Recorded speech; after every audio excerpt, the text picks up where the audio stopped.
Hello everyone, I hope you all are staying safe and staying healthy. I hope everything is groovy at your end. This is Lakshat Pant, DevRel engineer at Skill, and sharing the table with Amrish Ganguly sir, having an incredible experience of 22 years at TCS. He's a multi-phase personality having uh, like some multiple 22 years of experience, and he's Microsoft certified trainer and having multiple Azure certified also. So he'll be taking, so welcome to the day one of the bootcamp. So he'll be taking the session on DP and the data fundamentals, and he'll be covering the official syllabus offered by Microsoft, and he'll be explaining you how to get started with data fundamentals in Microsoft Azure. So over to you, sir.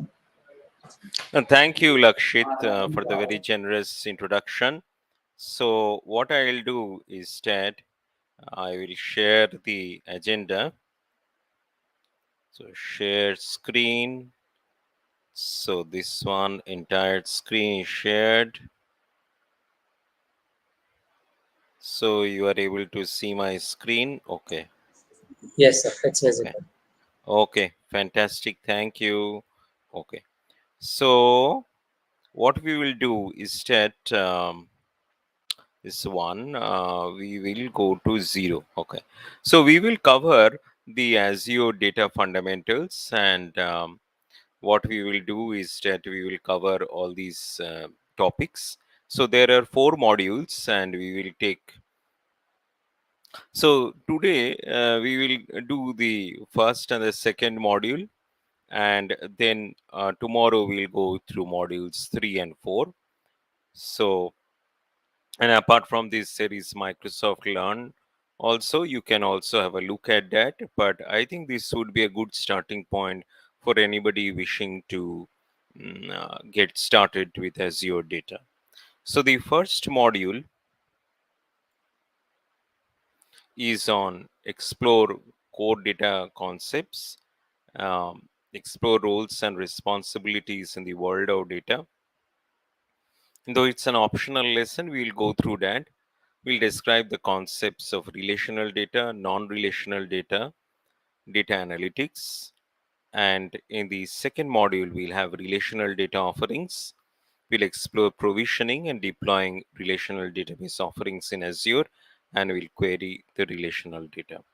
So what we'll do is that this is the first session. We'll keep it very simple, and then maybe later on, as you get involved more in the second, we'll explore some more things, and in between, in the second day, maybe I'll show you some hands-on. This doesn't require any hands-on as such, but I always feel that to get a glimpse of everything, you should do a bit of hands-on. So, and also apart from this, what I would also suggest is uh, that I also have a YouTube channel, which is here. Do subscribe because I speak of data, machine learning, and cloud education. So there is lots of things that you can see. There is also for people who are interested in data scientist exams. So there is a full playlist dedicated to that, and many have found it useful. So I will share this in the chat with Lakshit, and Lakshit will share it with you. So I am going to paste it here. Do subscribe and have fun. So Lakshit, you may share it. I put it in the private chat. So that's the thing. So Lakshit, how many people are there? Just a check. So right now, 35 people How are many live. people are there in this show? So 35 people are live watching. Okay, 35 people. Okay, very good, very good. Thank you for taking your time. Hmm. So we'll go to module one. Module 1 is this one. Now this module 2. So module 1. Okay. So module 1 is explore core data concepts. Okay. Okay. So explore core data concepts, blah blah, which I have said. Again, identify how data is defined and stored. Identify characteristic of relational and non-relational data. Describe and differentiate data workloads. Describe and differentiate batch and streaming data. Uh, so what is structured data? structured data, you will find it in tables, and it has got rows, it has got columns, it has got relationships. Semi structured, which is not really structured, but still it has a structure. Like you will have some JSON documents, XML documents, that is semi structured data. And unstructured data would be things which do not have a structure or unstructured, like text, free flowing um, text, then there are images, then there is audio. So, this is the type of data. And this is a very fundamental thing that we must understand of data. And while we are very much concerned about structured data and semi structured data, most of the data that we see is unstructured. See, the data that I am speaking, this is also data, right? The modulation of voice is also my data. So this is audio data, and this audio data can be transformed into other forms of data, like it has got metadata which can be structured or semi structured. So this is what is the thing. So you get this thing, concept is this. So there is transactional and analytical data store. Transactional data stores are used in data is stored in one transaction at a time, and it is usually the ones that we are seeing, whether when we are visiting websites and all these things, those are called OLTP systems. And the OLAP systems, data is periodically loaded or aggregated and stored in a queue. So the different type of data stores are there. Transactional workloads. There is one very important concept known as ACID, that is atomicity, consistency, isolation, and durability. So let's see one by one what it is. That each transaction is treated as a single unit, which whether which says that either it completes successfully or fails completely. It cannot be an intermediate state. Consistency: transactions can only take data in the database from one valid state to another. And isolation is concurrent execution of transactions leave the database in the same state. And durability: once a transaction has been committed, it will remain committed. That means once it is in the system, it will be there, it doesn't change. So these are the different things that are there, and we will go into detail when we see more interesting data stores, where sometimes it is valid, sometimes this acid is not valid. So, these analytical workloads are used for data analysis and decision making. So, it is like when you are requiring a report, you require summaries, you require trends, you require business information, then the analytical workload is present. So, data processing.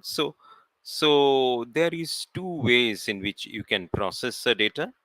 Uh, Data processing is the conversion of raw data to meaningful information through a process.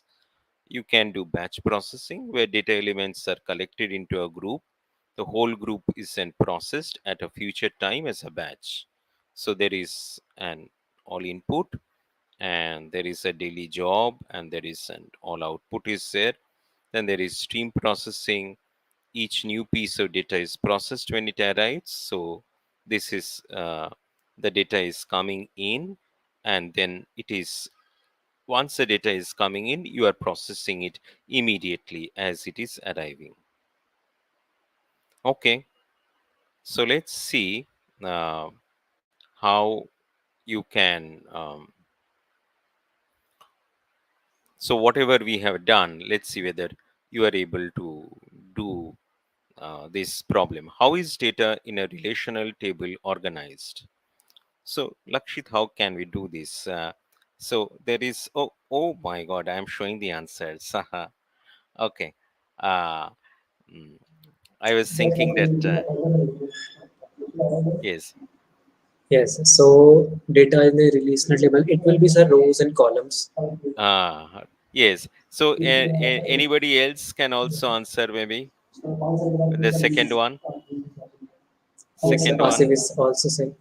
Asif is going with rows and columns too. Okay. Okay. Yes. So this is a correct thing.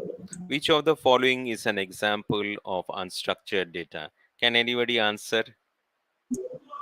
And audio and video files maybe. Yes, yes. Audio and video files. What of the following is an example of streaming data set? Okay, let's see. This is interesting. So let's start from the bottom. List of employees working for a company. It doesn't change, right?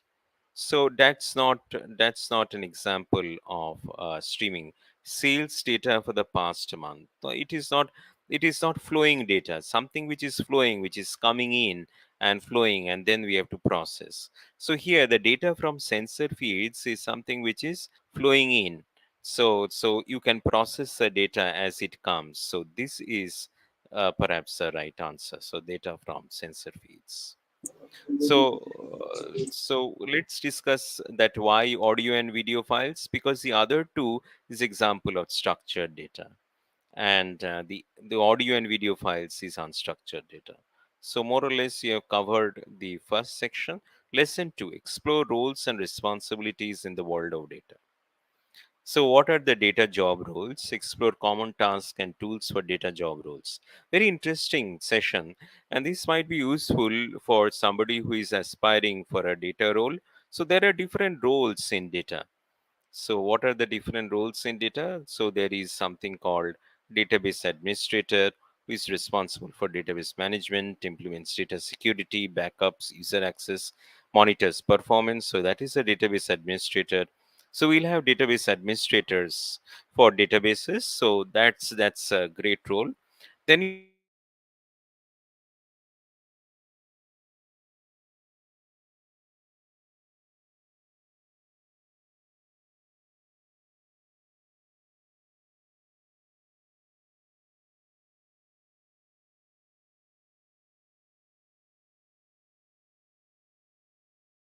Sir, sorry to interrupt you in between, but you are on. Sir, your voice is not coming.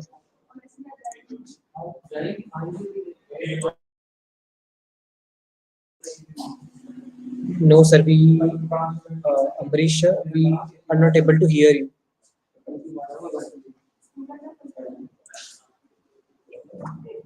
Sir, we are not able to hear you.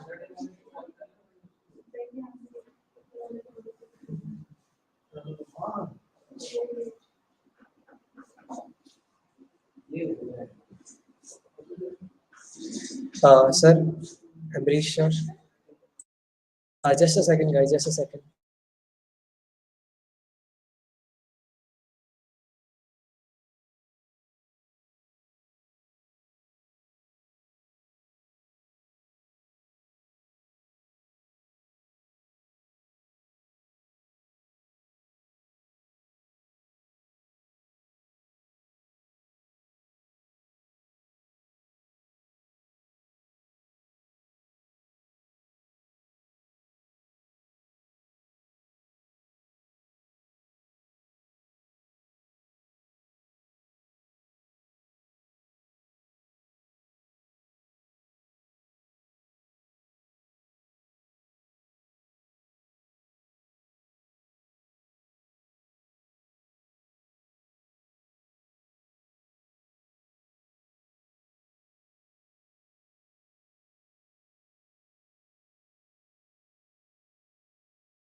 Guys, don't worry. Amrish will be joining in a bit. He has some network glitch, so he's joining again in the session. Till then, we can discuss about the Discord community group. You can join our Discord channel. The link is tickering in your screen, so you can join the Discord channel. We are running an initiative of 7 days, 7 domain quiz, so you can participate in the quiz and win every day. Top 5 winners will be getting Microsoft swags, and top 20 winners, next top 20 winners will be getting Microsoft Azure passes for consecutively 7 days. So do participate in the quiz, and if you are confused about, like, it's just basic questions on, like, every day 7 domains will be picked. Like yesterday we had on Azure DevOps, today it's on Azure ML. So do participate in the Azure ML quiz. Even you are if a beginner also, do participate there. Just take your chance of winning a Microsoft Swags, or even you can win Microsoft Azure Portal Class passes, and each pass is worth of $100. So do participate in the quiz, and you will get everything there. Also, if you have any doubts regarding anything, you can just drop down in the comment section. We are free to answer right now until Amrisha joins again. If you have any doubt, just let me know. I can answer your questions. Okay, someone is having a doubt of certification. So yes, you will be getting the certifications for this. Also, you are going to get certification, Microsoft Azure certificate vouchers. The certification from our side will be floated in like 1 or 2 weeks. So you will be, if you will attend the entire bootcamp, you will be getting the certificates for sure. And along with it, it will take approximately 2 weeks to float the certificates. And about the certification voucher, there is a criteria. You have to fulfill that criteria. It is basically explained in our Discord channel. So let me share the Discord link here so that you can just, okay, just a second, guys. I'm sharing it with you all.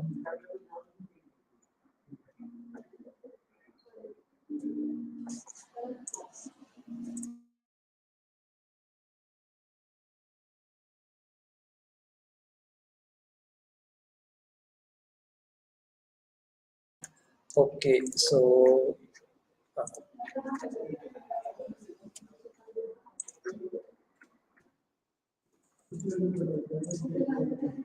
guys, here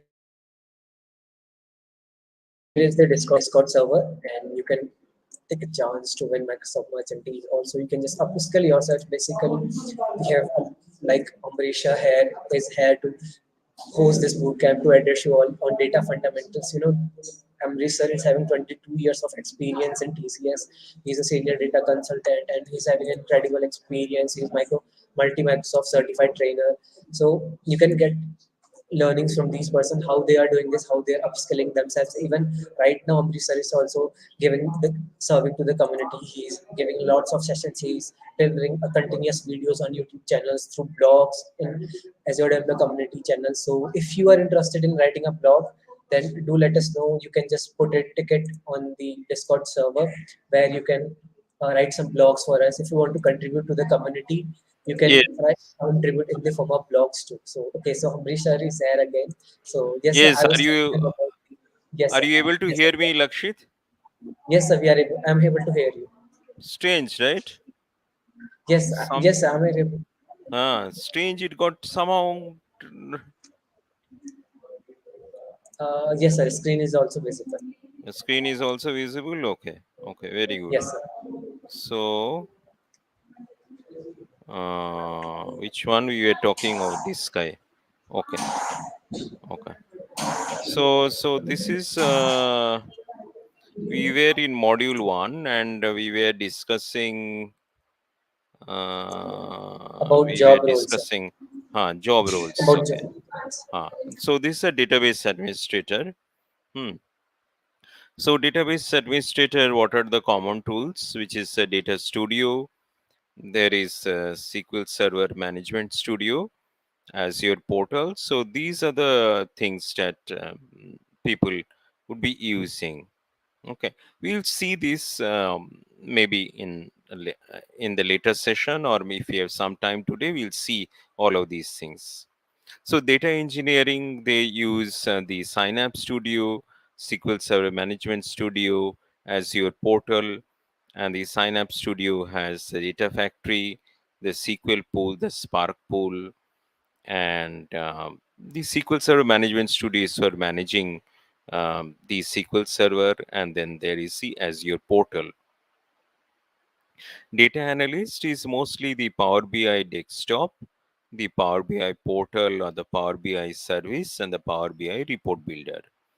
So the desktop is a data visualization tool. You can model and visualize the data, and the portal is where you can manage the BI reports, BI dashboards, can share reports and data sets.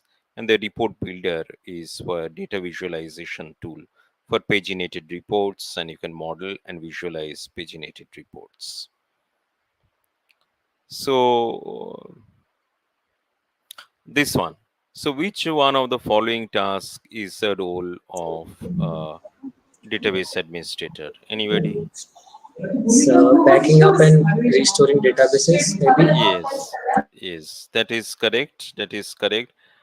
Visualization and reporting tool. I think uh, this one you can see it's not SQL. It's not a SQL Server Management Studio. Power Yes, BI is a very Power popular BI. one. So, which one of the following roles is not a data job role? You can understand that this is very easy. They have given data in both these cases, so these are all data roles. So this one, so system administrator. So you can imagine that this exam is very simple. It will give you just some concepts so that you get familiar with data. The next lesson is on the concepts of relational data. I'm just saying, okay, lots of time left.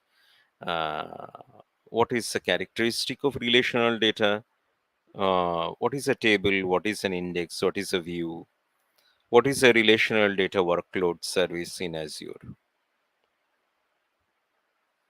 Okay. Identify relational database use cases. This is very interesting. IoT. Now, they are saying that our data from IoT devices could be structured and consistent. I don't think that this should be a relational database use case because you would require, maybe you can do it, but you won't use the data from IoT devices because the data is coming at a very fast pace and the data is very granular. It is like for every time there is a data, every second that there might be some data. So this might not be a great example of a relational use case. I do not know why they have given it, but okay, we can say um, it is structured and consistent. You can make it if the granularity is large, so you can put it in IoT. OLTP systems, yes, because say suppose you are going, that is a good example. Data warehousing systems, yes, you can store it in a relational database. So this is we are all familiar with this type of data. Data is stored in a table. It has got rows. It has got rows.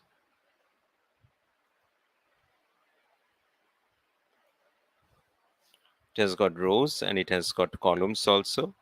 Hmm. All rows have the same number of columns. Very interesting, right? Same number of columns. Each column is defined by a data type. There is a data type. Note these things, very important things. All rows have same number of columns. Each column is defined by a data type. What is an entity? It is a representation of an item which can be physical or virtual. Entities are connected by relations enabling interaction. For example, a customer can place an order for a product. So an entity is like a customer. So I think you can pause a little bit and think about it in this manner that it's like a business concept. It is an item and you can represent it in the form of a table. Normalization. So, uh, normalization was introduced due to a couple of things. One is that previously data was storage was very costly, right? So it was very important. Like I remember when I started my programming, my IT career way back in 1999. So there, I was very lucky. I got a so you guys will laugh. I got a 512 MB RAM machine, and it was one of the very few machines in my center in TCS, which had this RAM. Right, 512 MB RAM. So my your phone is having, say, some of your phones are having, say, how many GBs of RAM? many GBs of RAM it is having, right? 4 GB, 5 GB, 7 GB, what not you're having, Yes, sir. Mine right? is 8 GB. Yours is 8 GB. So you consider Yes, sir. that 1999, my computer, and I was perhaps meaning virtually I was a very rich person in that place. My peers had very small Yes. RAM. Okay, so Exactly, sir. so Yes. so there. So you understand that what was the philosophy? You have to reduce the storage, you have to avoid data duplication, and so that is why normalization was very important. And you have to improve data quality, which is okay. Now there is relations. Now this is a very important thing, and I'm sure that many of your students, you are studying this, that there is a first normal form, second normal form, and all these things. There is a primary key, there is a foreign key. So this is a primary key, and then there is a foreign key. Data is retrieved by joining tables together in a query. So this is all very fine. And then there is a concept of an index, and everybody knows what is an index. So you have a book. Nowadays, people do not study books. That is another thing. So there is a book, and say the book is a database. Now at the back, there is something like if I want to find a word, I would go to the index page and I would say, where do I find this word? And it would be saying that this word can be found in this page. So that's an index. So it is basically to optimize the search queries, reduce the amount of data pages that need to be read to retrieve the data in a SQL statement. Data is retrieved by joining tables together in a query. So that is what the index is. So okay. The view, sometimes what is happening is that you have to combine, you can simplify the query and say, suppose this one, right? So this is a view customer orders. This is joining tables and you create a view. So the person does not have to know all these things. The view is there. They can get this and say, and then it is combining relational data into a single pane view. So this is one view, this is one view, so retrieve orders placed by customer 102 using the view. So this is a view. Which of the following statements is characteristic of a relational database? Different rows in the same table can contain different columns. No, that's not a all data must be stored as character strings. No, that is also not correct, right? Because you can have data which can be stored as integers, you can store as characters. So the last one, which is a row in a table, represents a single entity. So this would be a good one. What is an index? So if I go back and understand, so Yeah. so an index. Some of you are giving the answer. That's very good. Something that I Yes. can look locate the rows in a table quickly using an indexed value. So that is very good. So that's we have completed lesson 3. We are doing good, I think. We are 1628, so that's fine. Lesson 4, explore concepts of non-relational data. Okay, this is very interesting. uh, what are the characteristics of non-relational data? Define types of non-relational data. Describe NoSQL and types of non-relational data. So this is very, very interesting. Non-relational collections can have multiple entities in the same collection. So you will have multiple entities, like you will have the name, the telephone, the address, and this is all have a different non-tabular schema. So they have, it's not a tabular one, different things are there. So this is a thing, are often defined by labeling each field with the name it represents. So this is what a non-relational data is there. So you see there is name, and then there is telephone, and then that is a list kind of thing. Address, and this is a sort of a non-relational data is there. Yes. So non-relational data is something which you would find in IoT and telematics, which requires real-time processing, retail and marketing data, games. Yes. So web and mobile data, all these data that is there can be identified with the non-relational data use cases. So types of non-relational data. So you have JSON, you have Avro, you have Sir, ORC, and then you have Parquet. so can you explain like how it's like how games are the part of non-relational data? Games, right? That's a great question. Yes. Uh, how good games? Let me think about it. Games. So you are playing a game, right? You are clicking something. So that click is going into the database, right? So all those, it is real time data that is coming in. So that I think would be a non-related. You are playing one game. All your activities of the different players, all the activities are coming in every second. It is being tracked in the game. Who is winning, who is doing what, all these activities. There's a lot of activities of lot of players. So that I think would be like a leaderboard. In that leaderboard, that can be a good example. So that would be all those clicks. It's like a real time data is coming in. So that is where a game would be a non-relational type of data. Sir, so this means ki like every real-time data is what is happening. Every real-time scenario is a falls in non-relational database. Uh, that's not a bad way of saying, but I won't be so strict in saying that. But you can consider. You see, real-time data is mostly time series data, right? Time series data would be there, or um, you can say in that manner. Hmm. So maybe what I can do is that give you a very concrete example and show you the data when I come next time tomorrow, so that I can give you a more concrete example of how does the gaming data look like. So that would be helpful in explaining a little bit better. Hmm. Yes. Okay, sir. Mhm. Yes. That is good question. So this is JSON, Avro, ORC, Parquet. Do we go into it all of these? Okay.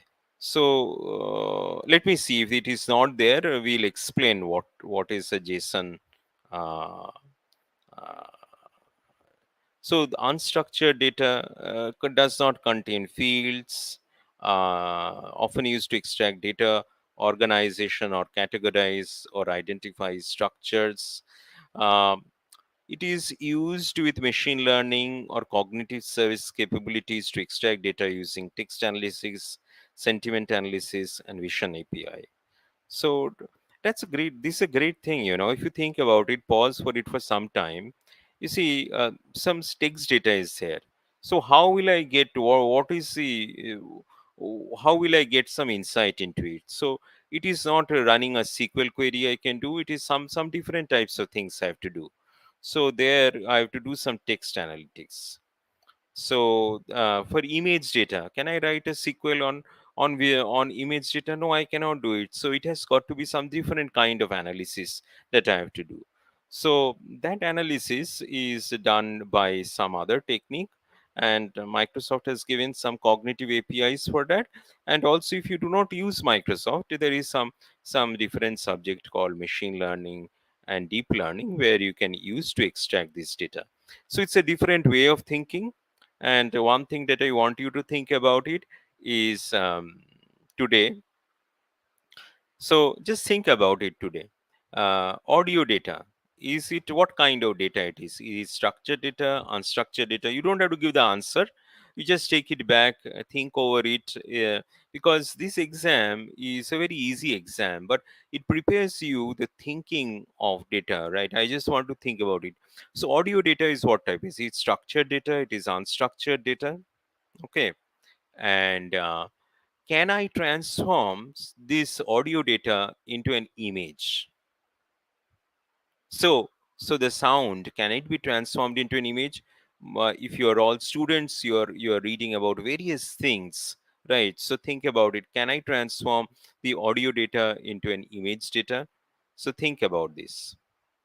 Okay, no SQL databases are there. So there is a key value store, there is a document based store, there is a column value database, there is graph databases. Okay, good. There is more detail in it.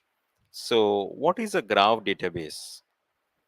Okay, so this graph database is that it has got when there is a lot of relationships and it is divided into nodes and edges. So you see here for this example, they've given this example. There is an employee thing, there is a department. So this employee works in this department, and this employee reports to another employee. Sarah, Max reports to Sarah and works in this. So this is kind of a graph database is there. So the best example of graph database is whenever there is a network, right? So Facebook, your friends, so that is one, and then you have friends of friends. That is, that whole network is there. The social network is a good example of a graph database. Oh my god, they have given immediately questions. Okay. Hmm. Okay, I am just wondering that uh, okay, so these are the things that I really want to show. Okay, so this is the key value store. It has two elements, a key and a value. Okay, a document database is like something which has an XML, JSON, BSON. All these things are XML databases. Column databases organize data into rows and columns. So this is what it is. So key value is like there is a key and a value, and a document database in which it is like in a JSON format. So the one that we saw actually. No, we didn't see a JSON. So we will see a JSON maybe. I'll give you an example of a JSON database. So now let's go to the questions. Okay. Which of the following services should you use to implement a non-relational database? So I'll help you in this. So Azure SQL database is a relational database, and this is an API. Okay, so this is not a database. So this one is the answer, the Azure Cosmos DB. Okay. So the next one is which of the following is a characteristic of a non-relational database? Okay. Um, so, so this one is incorrect because we talked about it. Requires you to use data normalization techniques to reduce data duplication. So this is incorrect. Then it says contain tables with flat fixed column records. So this is also not correct. Why? Because this is an example of a relational database. So this is correct. Schema free or have relaxed schemas. So this is the one which is correct. Okay. So let's read this question. So you are building a system that monitors the temperature through a set of office blocks and sets the air conditioning in each room in each block to maintain a pleasant ambient temperature. Okay, very good. Your system has to manage the air conditioning in several thousand buildings. Several thousand buildings. Okay, across the country or region, and each building typically has at least 100 air conditioned rooms. Okay. What type of NoSQL database is most appropriate for capturing the temperature data to enable it to be processed quickly? So, okay. So we'll use a pattern of elimination. So write the temperatures to a blob in an Azure blob storage is not correct. Okay, and this one is like a key value store. This it seems to be correct, and a column family database. This is not correct. It's not columnar data. So let's see what it is. Key value store. Yes. Why? Because you see, I would say that for each time, what is the temperature? So there is a key, and then there is a value. So key would be like this time, what is the temperature? Like a key value store would be a great way of maintaining. Now, next is explore concepts of data analytics. Okay. Uh, so learn about data ingestion and processing, explore data visualization and data analytics.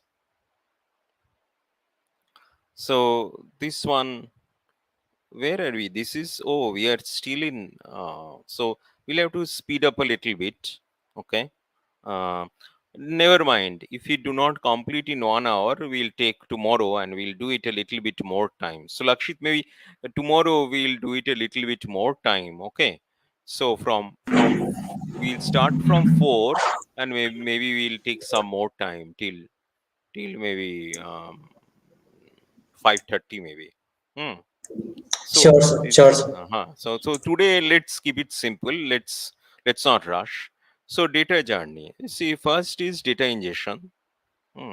So data ingestion is you are taking the data, importing the data for immediate use. So IoT devices, financial, and then there is data processing, which is extract, transform, and load. So you're extracting the data, and then you're transforming the data, and then you're loading the data. And ELT is slightly different. It is extract, load, and transform. And then you are doing the data visualization here. So for data, so there is reporting, there is business intelligence, and then there is data visualization. Okay. So what are the different types of data analytics? This is interesting. There is descriptive, diagnostic, predictive, prescriptive, and cognitive. My God, so many things. Okay. Okay. Again one thing. Okay. What is data ingestion?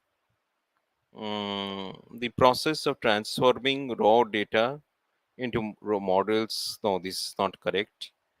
Analyzing data for anomalies. So that is not correct. Capturing raw data streaming from various sources and storing it. That is correct. Why are they giving so difficult questions? Okay, maybe I should help you with these things actually. So reporting, what it is saying, the process of organizing data into informational summaries. So this is the informational summary that you are getting. And business intelligence systems. So business intelligence systems, they are responsible for showing the historical, current, and predictive views of business operations. Okay. And data visualization is there is trends, there is outliers, there is patterns in the data. So these are the different ways in which you can do this data. Hmm. Similarly, this one, oh, I should explain this. Okay. So, what is descriptive analytics? So, let me explain this. I thought that there would be. So, descriptive analytics is something which has happened in the past. Okay. So, that is what is descriptive analytics. Now, they have gone ahead and say diagnostic analysis. Okay. Diagnostic analysis is what is the data insights provided by descriptive analysis which are needed to answer why is it happening in your business. Okay, so it's kind of a descriptive analysis, but it is trying to find as analyzing the root cause of the thing. So after after the event has occurred, then they are asking that why is it happening, what is happening. So it is like the event has already occurred, and then we are trying to understand. First thing we are trying to understand what is this event has happened, like average. So Virat Kohli has scored. Let's take an example. Virat Kohli is a great batsman. Now everybody in India is very much concerned about Virat Kohli. So, like myself, who has is not playing cricket, but I am also concerned. Why am I concerned? Because he's such a great batsman, right? He has played so many matches. So, what is his average? You will say his average is great. It is more than 50. but now it has gone less than 50. So now you will think that though I have not played a single match, international match or even club cricket, I'll say why is Virat Kohli not happening? Is it because he's unhappy or something? So that is I'm now trying to do a root cause, right? That why is he unhappy? Why is he not scoring? Has he lost his concentration? So that is diagnostic. Then is a predictive. Then I will say, okay, Virat Kohli will score 100 in the next test match. So that is predictive. Okay. And then prescriptive. Okay. Prescriptive is something expert. It is dangerous to say about Virat Kohli in this man. You cannot say prescriptive. You will say, no. Virat Kohli is actually wearing this type of helmet.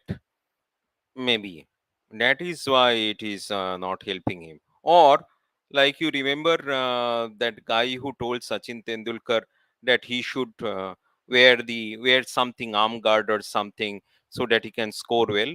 So that guy, what he has done, he has done prescriptive analysis. He has told that do you know what I have analyzed? I have seen all your footings. I'm a great fan of yours. So I'm analyzed and saying, to score more you should wear this arm guard or something in a different way. So that is, you are not only you it is not predictive, but you are prescribing to that person what should be done. Okay, so that is prescriptive. Now now this is more interesting. What is cognitive?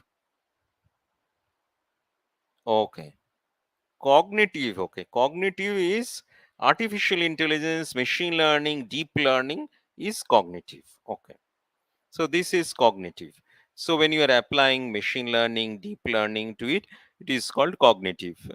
Anyways, there are different ways in which you can express. So that means like I was saying, sound, right?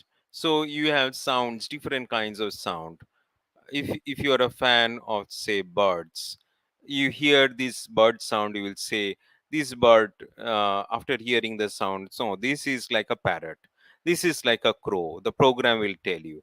So it is not all these tabular data, it is all machine learning, deep learning it is doing, and it is doing cognitive.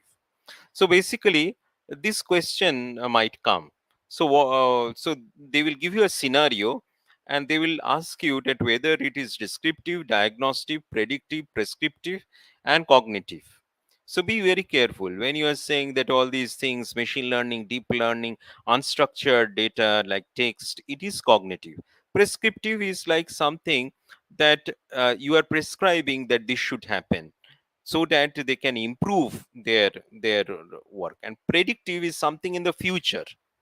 Okay, and descriptive and diagnostic is something which has happened in the past and you are analyzing. And diagnostic, I would say, is a subset of descriptive, in which you are trying to find out the root cause. So this is a very good question that can come in the exam, so be very careful about this. So here, uh, which one of the visuals displays the major contributors to selected result or value? Key influencers. Okay, so this is the thing. Which type of analytics helps answer questions about what has happened in the past? So this is very clear, descriptive. So this completes the first lesson, and I have taken a lot of time. So 10 minutes are left. So let's do something more. So let's start to model this other one. Mm. Second,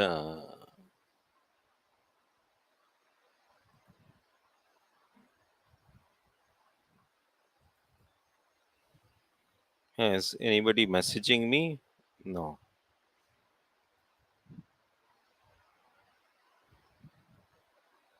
Okay. So what is the agenda? Explore relational data services, explore provisioning and deploying query relational data in Azure. Okay.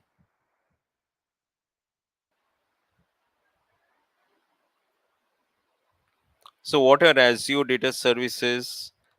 IaaS versus PaaS, SQL Server on Azure virtual machines, Azure SQL DB, PostgreSQL, MySQL, and MariaDB. So these are the different Azure data services. So there is Azure SQL Server, there is MySQL, then there is MariaDB, and then there is PostgreSQL. Okay, so this is interesting one. Here you see that the administrative efforts are um, are increasing as we go from PaaS to IaaS to physical.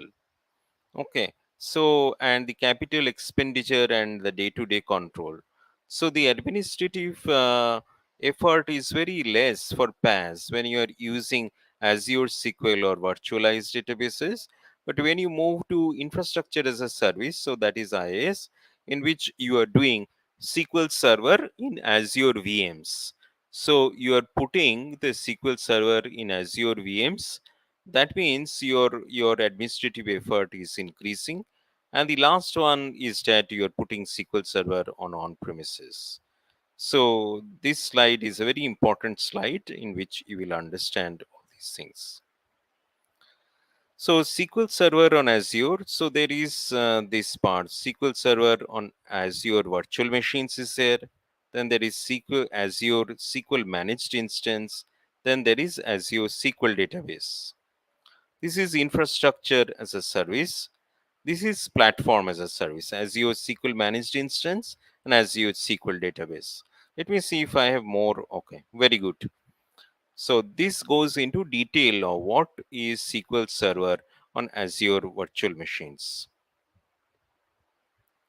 So SQL Server on virtual machines is an IaaS solution which enables users to use full versions of SQL Server in the cloud without having to manage any on-premises hardware. So there is guaranteed compatibility to SQL Server on-premises, and customer is managing everything: OS upgrades, uh, software upgrades, backups, replication. You have to pay for the server and licensing, but not for per database actually. So this is an IaaS solution. You have to manage everything. So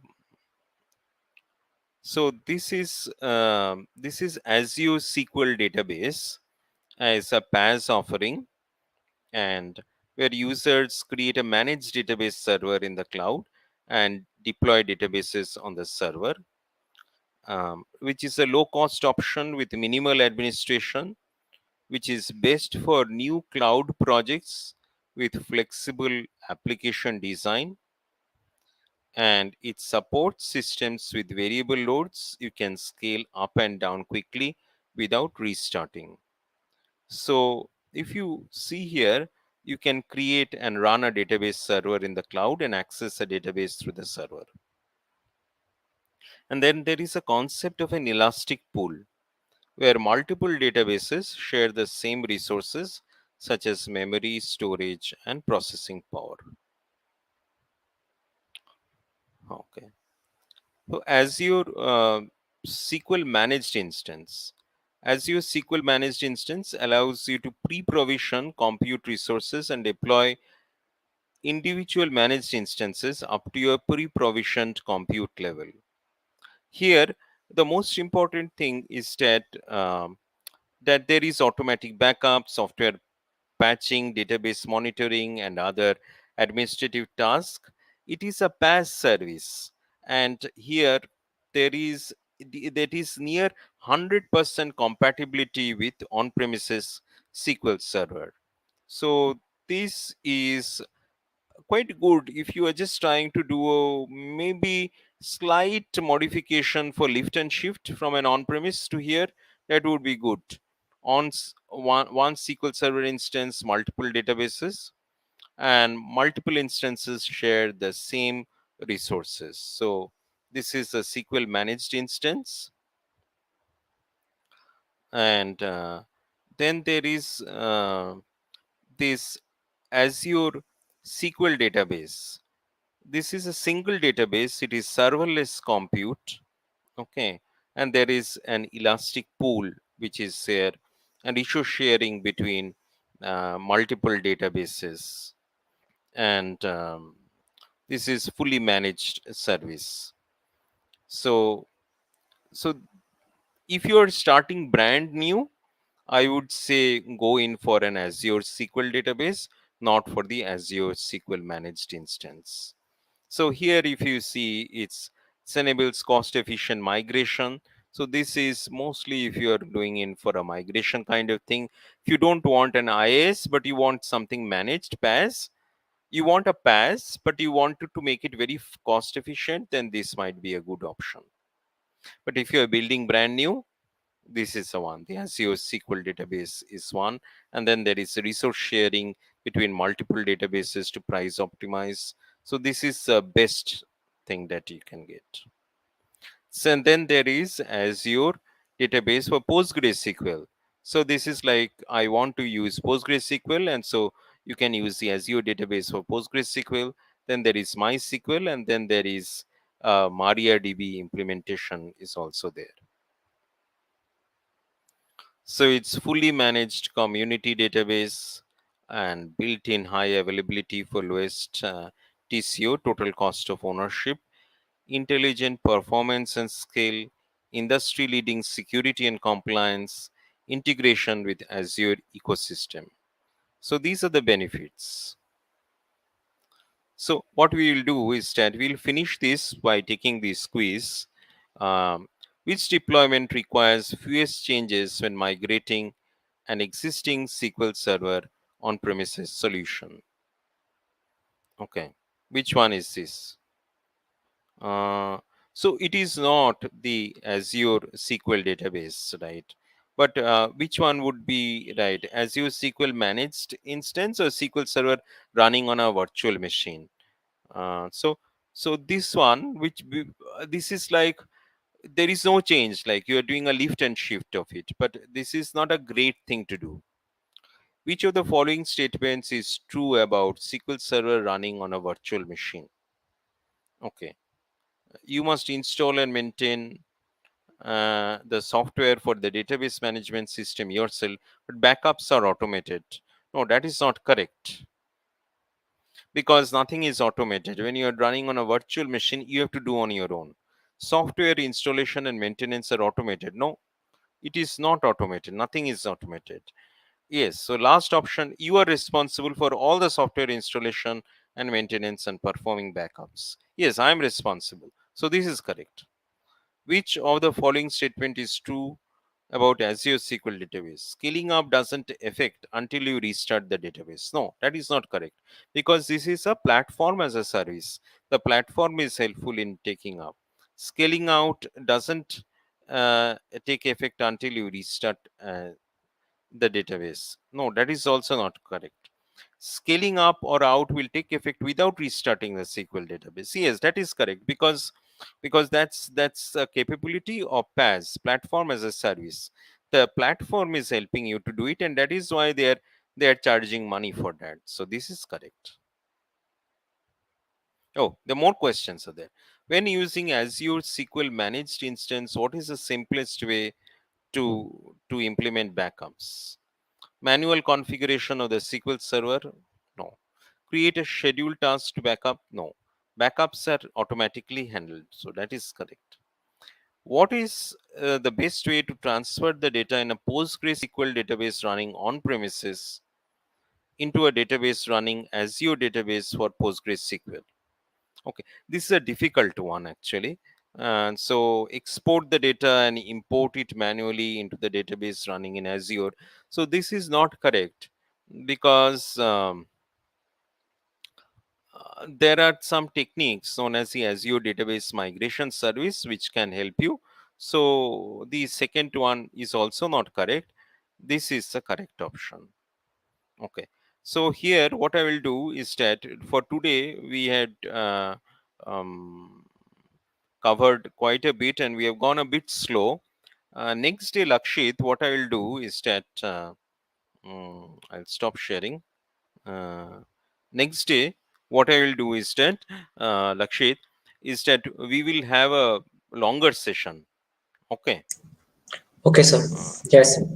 we will have a longer session, and maybe uh, so people, maybe we'll have a 10 minutes break in between. From 4 to 6 we'll have. So otherwise, it is quite deep. So we'll have a longer session, and let's book it for something more. Okay. So because otherwise it might be difficult. Let's book it for 2.5 hours. I will not take 2.5 hours, but let's book it for 2.5 hours. So everybody who is listening in, please prepare yourself, and I would strongly suggest go to Microsoft Learn also.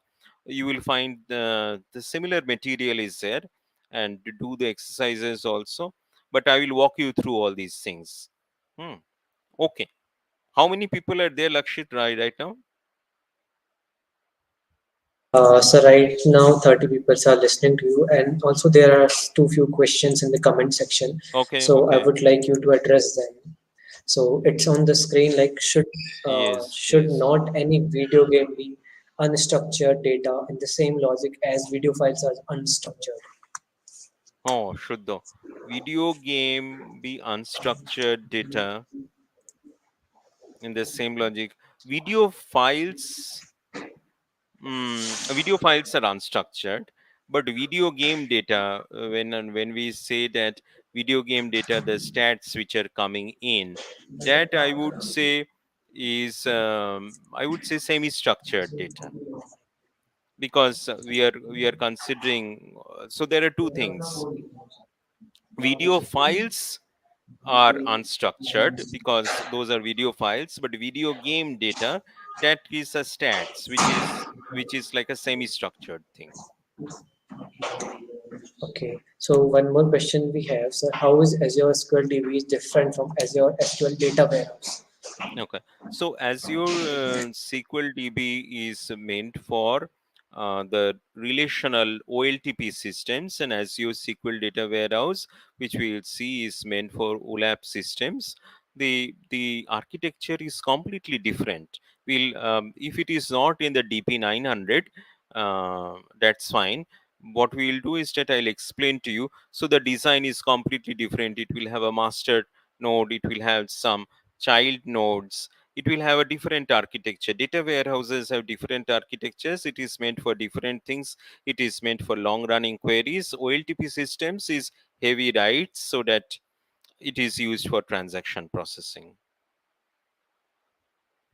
Okay, so if anyone has any more doubts, so please Yes, please drop post your the doubt in the questions. comment Please section.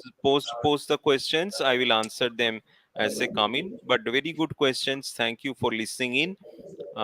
Maybe we'll increase the time a little bit so that I have the ability to speak more and more. And it's good that we went slow in the first session, but maybe Saturday is better because uh, uh, office will not be there for most of us. So I will be a bit more relaxed in answering all your questions. Okay. Okay. Thank you. Okay, sir. And thank you, Lakshit, Thank and you, sir. everybody for attending, for your time. Yes, sir. And thank you, Bye. sir. Thank you for joining in. Bye, sir. Thank you. Thank you, sir. Thank you. Thank you. So, one Hmm. last announcement from my side. Do join the Discord channel. It's floating in your screen. So, do join the Discord channel. We are also running 7-day quiz. And every day there will be 5 participants winning Microsoft merchandise. And every day 20 participants will be getting Microsoft Azure portal passes, each worth of $100. So do participate in the quiz, try out some Microsoft Azure. There are a lot of things to do. You must play with Microsoft Azure. This is how you can do. And the thing, you can just check out this YouTube link. This is Amrish's YouTube channel, and he posts there some useful content on based on clouds and deep learning, machine learning, useful contents there. Also, he's continuously floating us with some blogs, and he's mentoring so many things. So definitely you should follow. I'm also, so here is the, just a second, I'm sharing the LinkedIn profile too, so that you can connect with sir and you can ask any doubts if something comes up after the boot camp also. So do connect with Amrisha. Here is the LinkedIn profile of Amrisha. So you can connect with him on LinkedIn. Okay, and here's a YouTube channel by Amrisha. He's been doing fantastic job in the cloud world. So do connect with him. And thank you everyone. Thank you for joining in. Thank you, Amrisha. So let's wrap the session now. Thank you, sir. Thank you for joining. And bye, sir.